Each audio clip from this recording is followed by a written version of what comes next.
this whole idea of setting boundaries, you know, it gets a little bit misunderstood, right? Like everybody thinks you have to set boundaries, which means keep people away. I refuse to do that. That's beyond my boundary. I'm not doing that. No, that's not what boundaries mean. What boundaries means are, let me tell you what I imagine and what my limitations are. We have boundaries in relationships, right? You sit down with your partner, you co-create the relationship that you want to have, and if you're a good relationship, you discuss what the boundaries are that you both agree to obey.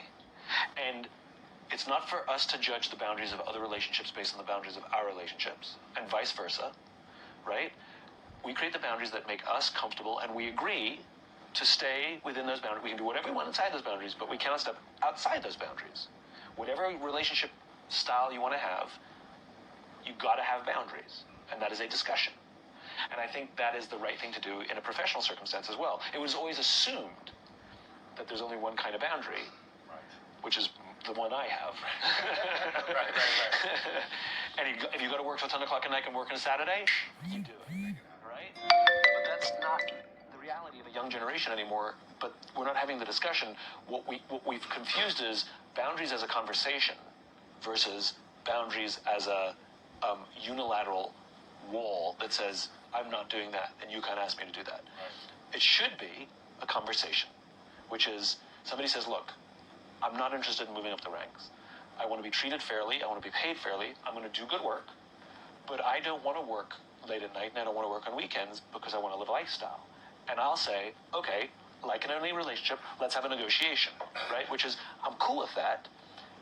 Every now and then, when there's a lot of stress and things have gone haywire, or we have a huge deadline, I may need you to stay late a couple nights, or the occasional Saturday, but I'll give you Monday off.